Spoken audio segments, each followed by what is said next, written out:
Funeral for script, Leslie Vera Desmond. Welcome and introduction.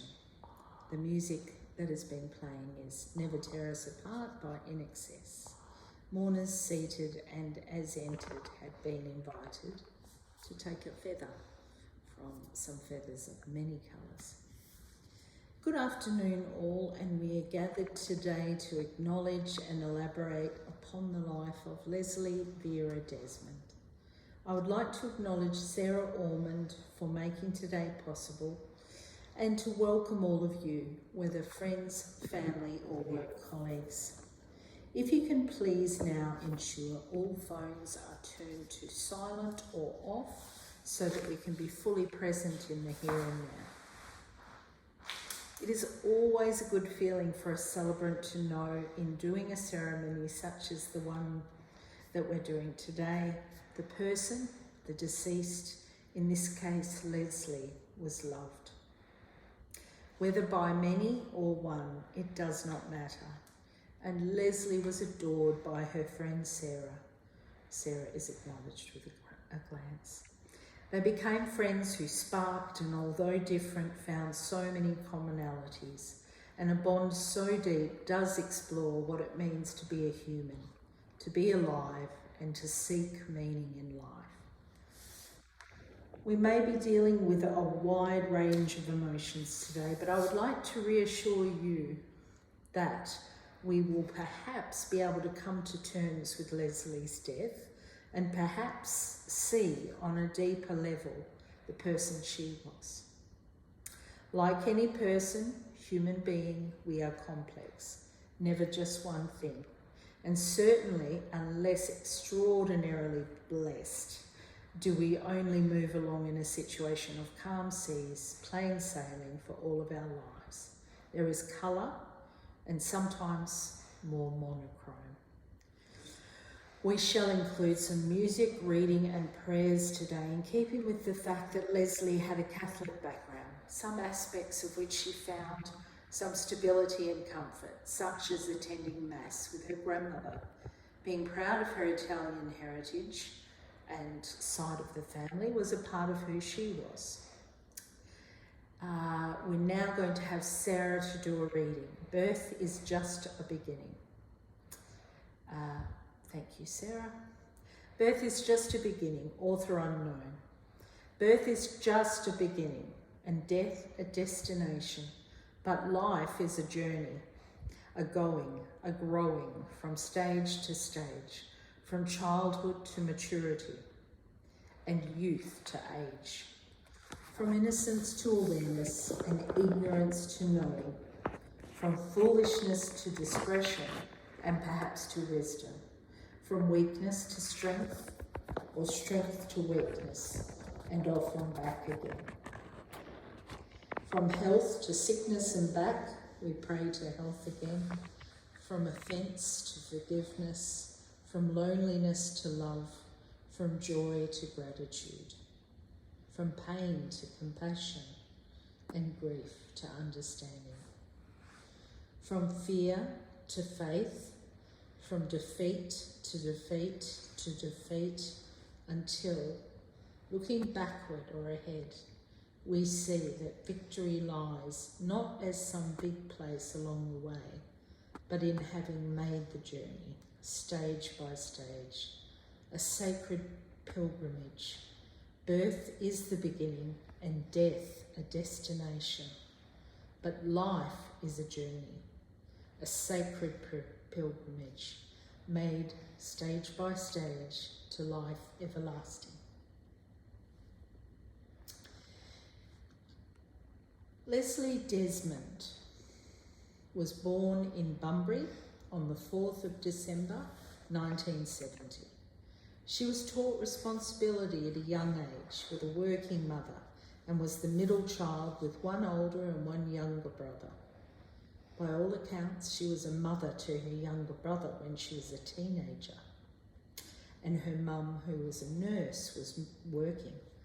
Her father was notably absent from her life from her teenage years onward, but she adored her Italian grandmother. Leslie had many good qualities, such as being self-reliant and not afraid of solitude. She enjoyed her own company for a good part of her adult years, but also made friends in all of her job roles through house sharing, etc. She was very capable and not squeamish. Having been diagnosed with diabetes type 1, she had to take a very active role in her own monitoring and treatment. She and Sarah would often have a running series of jokey questions because Sarah has had a heart operation and is on blood thinning drugs. So the thing would run, how's your blood sugar? What are you asking me that for? How's your INR? This kind of thing. She was also very highly intelligent and very well read. It's not known if she ever yearned after a partner, but she had just not really had romantic relationships. Didn't yearn for children of her own, which may have been her preference or born out from being from a divorced family. She was independent and travelled a reasonable amount in her younger years. You okay? Yeah. Travelled a reasonable amount in her younger years to Europe and quite a few parts of Asia.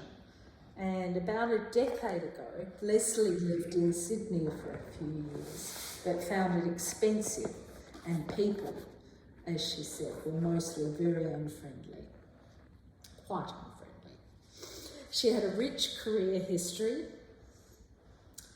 as a media and communications advisor, but had experienced ageism more recently in trying to find a job. Being bright as she was, Leslie was aware around climate change and environmental issues, had occasionally talked about no longer caring about the future, knowing the future of the planet was uncertain. She enjoyed reading, walking on and being on the beach, current affairs, vegetarian cooking, and attending a choir with her friend Sarah. Oh, and we must mention 80s music and her perpetual crush on Michael Hutchence. I could have said that very wrongly then, couldn't I? Crush on Michael Hutchence. She was amazing at saving money and being very frugal, stretching her savings. She had the best dark sense of humour as well, by all accounts. She was very able to examine things from different sides, all sides, philosophical in her outlook. She was not necessarily very social, but Sarah describes her as a wonderful and loyal friend who was always interested in her life. And so what has happened seems out of time, and some may have their own reactions which are valid for themselves, but it is important to see a life in context and wrestle with ideas about self-determination. Not easy. But Leslie was so very loved, and loss like this reveals our very humanness. Reflection song. That's the end of the eulogy. Only You by Yazoo. If everyone at this point would like to reflect upon the coloured feather you were handed when you entered, or those here on the vase on the table, to let the next piece of music just wash over you for the next few minutes. Next inclusion, live choral music, Let's Go Down to the River and Pray, gospel standard common to various traditions, sung by Alison Krauss in the film Oh Brother, We're Out There, but today it is sung by 4 members of Leslie's choir who stand and move to the front to sing. We will now have a second reading from Sarah, and I will lead a brief prayer. Her journey's just begun, author unknown.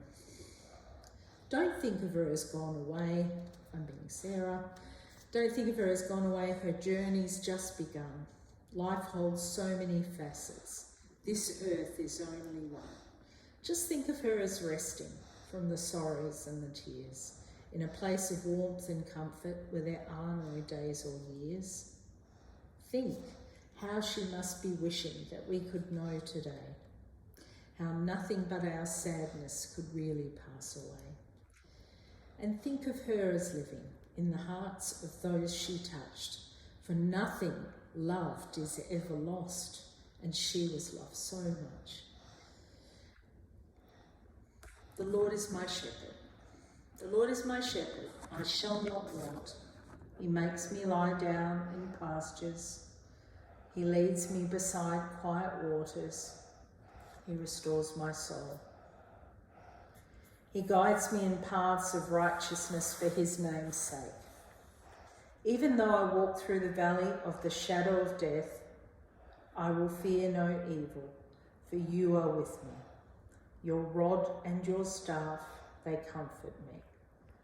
You prepare a table for me in the presence of my enemies.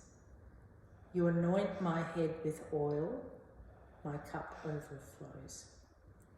Surely goodness and love will follow me all the days of my life, and I will dwell in the house of the Lord forever.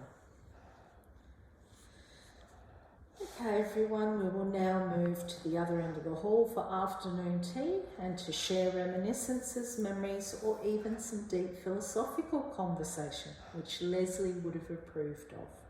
Exit music, Charles Bradley, Changes. End of script.